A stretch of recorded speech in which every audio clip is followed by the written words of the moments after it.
Muito bem, em nome de Jesus, Salmo de número 50, do verso 1 ao 4, tá bom? A palavra de Deus diz assim: tem misericórdia de mim, ó Deus, porque o homem procura devorar-me, e me oprime planejando o mal, planejando todo dia, né? Os que me andam espiando procuram devorar-me todo dia, pois são muitos os que pelejam contra mim, ó Altíssimo. No dia em que eu temer, hei de confiar em Ti. Em Deus louvarei a Sua palavra.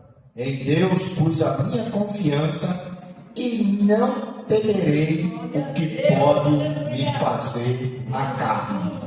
Tem uma Bíblia que diz assim: o que pode me fazer o homem mortal. Tá? Então, aqui está o Salmo. Pode sentar.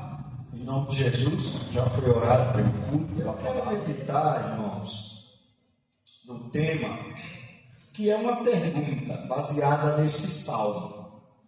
E a pergunta é a seguinte: aonde está a sua confiança? Ou aonde você tem depositado a sua confiança? Quando a gente analisa o Brasil, olha o Brasil de modo geral, assim no cenário religioso, a gente percebe, e isso é notório em todo mundo, que o povo brasileiro é um povo muito crédulo, ou seja, é um povo que na sua maioria, isso já foi feito pesquisas, né? Pesquisa de opinião, perguntando às pessoas se elas creem em Deus. E quando se fez essa pesquisa em vários países, o Brasil ficou lá entre os primeiros lugares. Se constatou que o povo brasileiro é um povo crédulo, um povo de fé, um povo que crê no ser superior, que crê no Criador, que crê no Deus que fez os céus e a terra. Agora, qual é o grande problema quando a gente analisa um caso desse? É que quando a gente vai analisar a pesquisa, a gente percebe que a maioria dos brasileiros, eles têm uma fé desordenada. O que eu quero dizer com isso?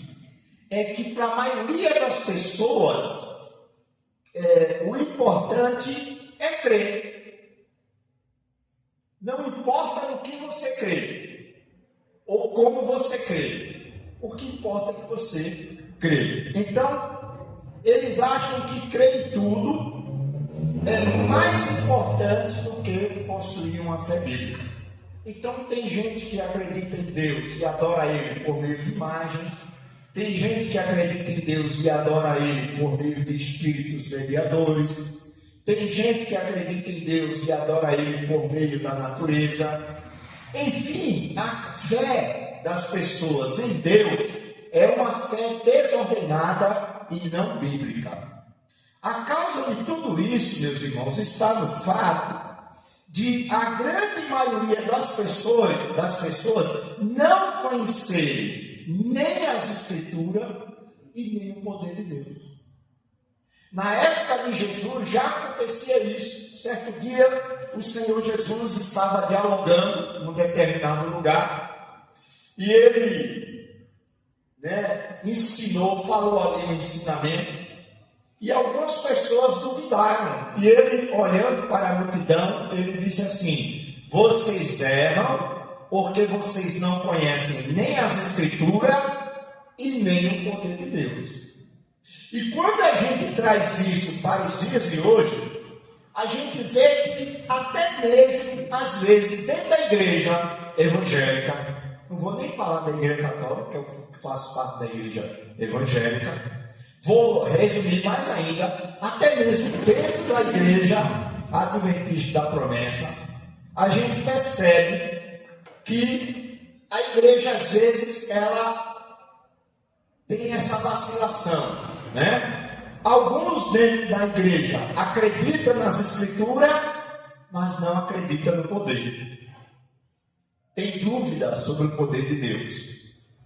E outros acreditam no poder, mas não conhecem as Escrituras, porque não lê, não estuda, não medita, não pesquisa. A fé, irmãos, quando a gente estuda essa Escritura, só tem valor quando ela é depositada em Deus, segundo as Escrituras. Quando a nossa fé ela é baseada nas Escrituras e no Deus verdadeiro, essa fé funciona. Essa fé é eficaz. Quando a gente fala de confiança, a Bíblia fala que há dois tipos de confiança. Dois tipos de confiança. Um grupo confia no homem. Não tem gente que confia no homem? Que o diga no Brasil na época das eleições, né? Tem gente que vende a alma por um prato de picanha, como Esaú vendeu a primogenitura por um prato de lentilha. Tem brasileiro que vende um voto que é importante por um saco de cimento, por meia dúzia de tijolo, enfim, colocando a confiança nos nossos novos e velhos políticos, que a cada eleição só muda a embalagem do pacote, não é assim? Mas o conteúdo é o mesmo, né? E as pessoas continuam votando neles. Eles mentem a cada eleição e as pessoas reelegem eles. Eu estava vendo esses dias lá para o lado do Pará, tem um senador que ele já está no 4º mandato dele. Isso quer dizer que ele está, um senador é 8 anos, 8, 8, 16, 16 por 16, 32, não é isso aí? Isso aí? Ele está há 32 anos no Senado, sendo eleito por esse mesmo estado lá do Baixo Amazonas. Aí você pergunta, em 32 anos, ele deve ter feito muito projeto lá no estado dele, ele deve ter levado muito dinheiro para lá. Aí quando você vai analisar a atuação parlamentar dele, não tem 5 projetos para o estado dele. E mesmo assim o povo elege ele. Aí, qual é o grande problema do Brasil? É o político? Não, é quem põe ele lá. Somos nós. Por isso que a Bíblia diz em Jeremias 17, verso 5, é um texto bem conhecido dos irmãos da igreja. A palavra diz assim: assim diz o Senhor, maldito o homem que confia no homem e faz da carne o seu braço e aparta o seu coração do Senhor. Quando Deus levou Jeremias a escrever e falar essas palavras, Israel estava para ser invadido pelos babilônicos, para ser levado para o cativeiro, e lá eles passariam 70 anos. E eles começaram a pedir a Deus que os livrasse. E eles perceberam que Deus não ia livrar eles, por causa da desobediência e da rebeldia deles. Aí o que foi que eles fizeram? Vamos fazer alianças com outros reinos para se juntar conosco, para a gente combater os babilônicos e vencer. Aí foram atrás do faraó Neco, na época, faraó Neco do Egito, para tentar fazer uma aliança. Aí Deus mandou um recado para eles, dizendo assim: olha, vocês são malditos, porque vocês estão confiando no homem, estão confiando no poder militar, estão confiando no poder político. Mas eu quero dizer para vocês, aí Deus usa Jeremias em outra profecia. Deus diz assim: até o Egito se dobrará diante da Babilônia. Então Deus estava dizendo que maldito é o homem que confia no homem. Mas em que sentido? Que confia no homem como seu libertador, salvador e abençoador. Salvador só existe um, que é Deus. Libertador, verdadeiramente, só existe um, que é Deus. E só existe um que pode nos abençoar em toda e qualquer circunstância. Também é Deus. Então nós temos duas opções. Ou colocamos a nossa confiança no homem, ou colocamos a nossa confiança em Deus. Veja o que diz o Salmo 40, verso 4, falando da confiança do Todo-Poderoso. Ele diz assim, enquanto é maldito o homem que confia no homem, veja como é que o salmista fala no Salmo 40, verso 4. Ele diz assim, bendito o homem que confia no Senhor. Amém, irmão? E cuja confiança é o Senhor. Amém? Isso está em Jeremias 17, verso 7. E no Salmo está escrito assim: bem-aventurado o homem que põe no Senhor a sua confiança. A palavra bem-aventurado quer dizer feliz, abençoado. É o homem que coloca a sua confiança no Senhor. Então, em termos de confiança, irmãos, a Bíblia nos ensina que nós só temos duas opções: ou colocamos a nossa confiança no homem, ou colocamos a nossa confiança em Deus. Se você colocar a sua confiança no homem, você é maldito. Mas se você colocar a sua confiança totalmente em Deus, você é bendito. Você pode até colocar confiança no homem, desde que esse homem seja entregue na mão de Deus, para Deus agir através dele. Não é assim que o crente faz quando vai passar por uma cirurgia? Não é? Escalam lá um médico bom, tudo, mas o crente deixa de orar para ir se operar? Não, ele ora, né? Ele entrega o médico na mão de Deus, ele pede a Deus que usa aquele médico, ele pede a Deus que usa aquelas mãos, ele pede a Deus que abençoa, e graças a Deus, Deus tem nos ouvido. Amém? Então, existem dois tipos de confiança: no homem mortal e no Deus Todo-Poderoso. Mas para colocarmos a nossa confiança em Deus, é necessário de nós três condições para obtermos uma confiança firme em Deus. Quais são as três condições? Primeiro, fé. Primeira condição para você ter uma confiança em Deus de forma inabalável. Isso está em Hebreus 11, verso 6, que diz assim: ora, sem fé é impossível agradar a Deus, porque é necessário que aquele que se aproxima de Deus creia que Ele existe e que é galardoador daqueles que o buscam. Então, o primeiro requisito para você ter uma confiança inabalável em Deus, firme, segura, é fé. E fé, meus irmãos, no hebraico quer dizer confiança. É confiar.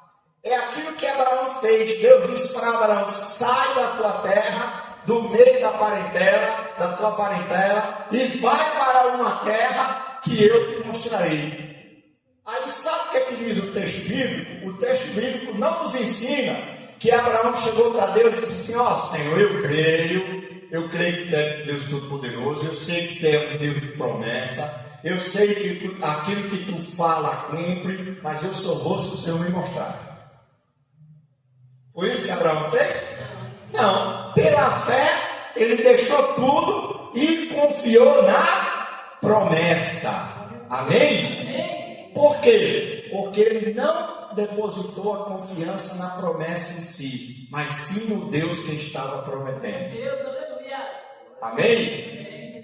É a mesma coisa das vezes a gente vê crente dizendo assim, a oração tem poder. Irmão, que oração poderosa. Irmão, oração nenhuma tem poder.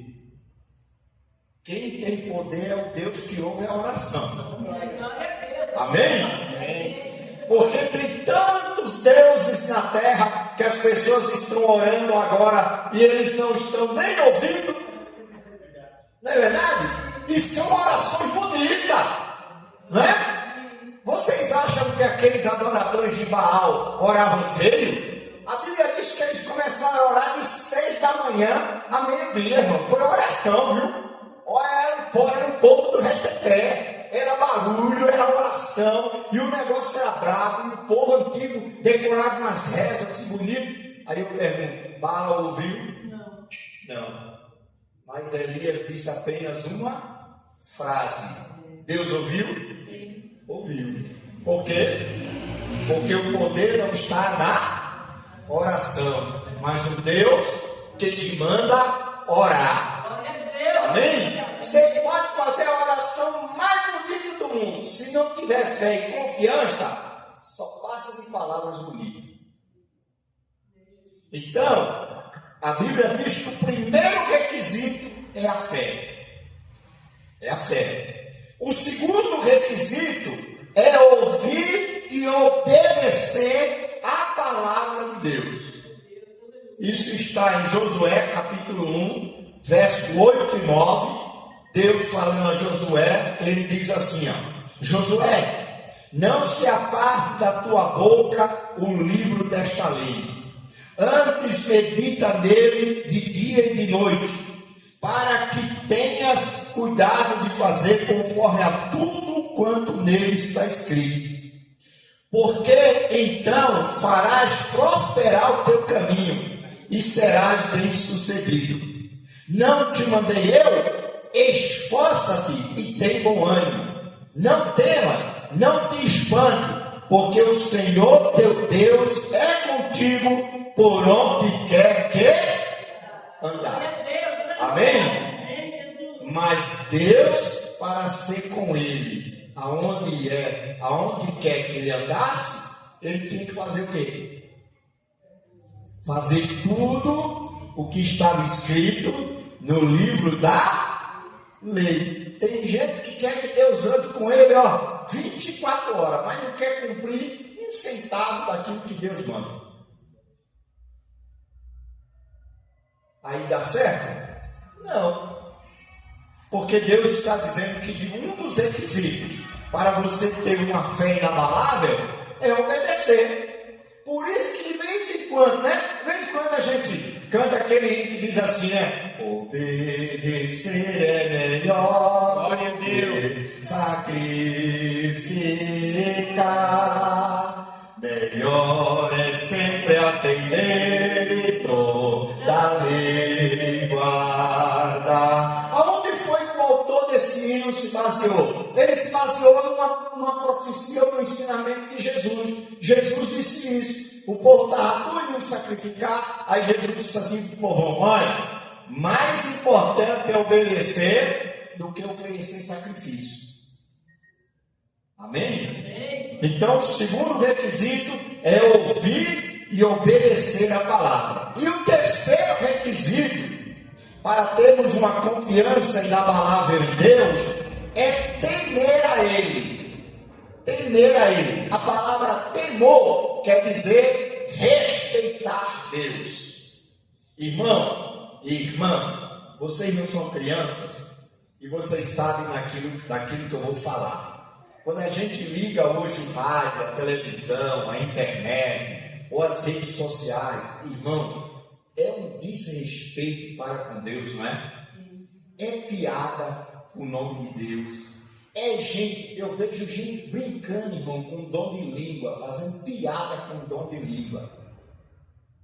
Eu vejo gente brincando com as coisas do Espírito Santo. E olha para cá, viu? Não é descrente, não, é crente. Na mídia social, crente tirando chacota um do outro. Isso se chama falta de reverência, falta de respeito. Irmãos, tem um tema que tiraram do nosso doutrinal, que até hoje eu não me conformo. Até hoje eu reclamo para as autoridades da igreja. Tinha um tema no doutrinal antigo que chamava reverência às coisas santas. Eles tiraram. mudaram o assunto, colocaram lá outro assunto, que levemente fala sobre reverência. Moral da história: hoje nós temos uma leva inteira de promessista que não sabe o que é respeito a Deus. Que não sabe o que é respeito a Deus, não sabe o que é reverência às coisas santas. E a Bíblia diz que o terceiro requisito para nós termos uma fé inabalável é o respeito. Veja aí o Salmo 33, verso 18 a 21, onde a palavra vai dizer assim, ó: eis que os olhos do Senhor estão sobre os que o temem, sobre os que esperam na sua misericórdia, para livrar-lhes a alma da morte, e para conservar vivo, e para os conservar vivo na fome. A nossa alma espera no Senhor, Ele é o nosso auxílio, o nosso escudo, pois nele se alegra o nosso coração, porquanto temos confiado no seu nome. Prestou atenção no início? Ele diz assim, ó: eis que os olhos do Senhor estão sobre os que o temem. Amém? Você quer que os olhos de Deus repousem sobre você? Você quer, olha para cá, você quer que Deus fique de butuca, olhando para você 24 horas? Respeite Ele, ande no temor dEle, leve Ele a sério, tenha temor no coração. Amém? Então, as três condições para termos uma confiança inabalável é fé em Deus, ouvir e obedecer a palavra e temer a Ele, respeitando a sua pessoa, o seu nome e o seu ser. Aí vem a pergunta: pastor, quais são os efeitos desta confiança em Deus? O que eu vou lucrar com isso? O que eu vou obter com isso? O que eu vou receber de bom por temer a Deus ou confiar em Deus? Volte lá no Salmo 56, verso 4. Vou falar só duas coisas. Primeiro, quando nós confiamos em Deus, Ele nos livra do medo, do desespero. Porque o salmista diz assim, ó, Salmo 56, verso 4: em Deus louvarei a sua palavra. Olha o que ele diz: em Deus pus a minha confiança, não temerei o que me possa fazer o homem mortal. Amém? Aí eu pergunto para você: Daniel teve essa confiança? Sim ou não? Sadraque, Mesaque e Abednego teve essa confiança? Sim ou não? José no Egito teve essa confiança? Aí eu pergunto: o que é que esses três personagens bíblicos têm que iguala a eles em tudo? Sabe qual é? É que todos os três foram abençoados por confiar no Senhor. Amém? José foi abençoado com a providência. Daniel, Sadraque e Mesaque foi abençoado com um livramento. Por isso que o salmista diz que quando nós confiamos em Deus, Ele é o nosso refúgio, Ele é a nossa fortaleza, Ele é a nossa paz, Ele é a nossa segurança, Ele é a nossa confiança. Amém? E a segunda bênção é que a confiança em Deus é que nos garante a vitória. O escritor de Hebreus, capítulo 13, versos 5 e 6, ele diz assim, ó: porque Ele, Deus, disse: não te deixarei, nem te desampararei. E assim, com confiança, ousamos dizer: o Senhor é o meu ajudador, e não temerei o que me possa fazer o homem. Amém, irmãos? Então, a confiança em Deus, ela traz paz, né, no tempo do desespero, do medo, da tribulação, e é por meio da confiança em Deus que nós obtemos a vitória. Amém? Então, voltemos à pergunta inicial: aonde está a sua confiança, ou aonde você tem posto a sua confiança? Eu espero que todos nós aqui sempre venhamos a colocar a nossa confiança em Deus e em sua palavra. Amém, meus irmãos? Vamos ficar em pé e depois eu vou passar a palavra ao pastor Clemente. Veja, meus irmãos, quando a gente lê os evangelhos, Lucas capítulo 4, do verso 1 a 8, diz que um certo dia Pedro estava sentado na beira do mar, lavando as redes. E naquele dia, Jesus resolveu passar ali pela beira da praia. E ele passando, quando ele chegou, ele viu Pedro lá lavando as redes. E ele parou, olhou para Pedro e disse para Pedro o seguinte: olha, pega a tua rede, entra no teu barco, volta ao mar e lança a rede de novo. Olha que coisa interessante, hein? Aí Pedro, muito sincero, né? Porque Pedro é exageradamente sincero, né? Na Bíblia, né? Ele disse assim: olha, Senhor, né? Sinceramente, pesquei a noite todinha. Estou desde ontem pescando. Até agora de manhã não peguei um peixe. Se ele fosse um pescador lá de Pernambuco, ele ia dizer: Senhor, pesquei a noite todinha, não peguei uma piaba.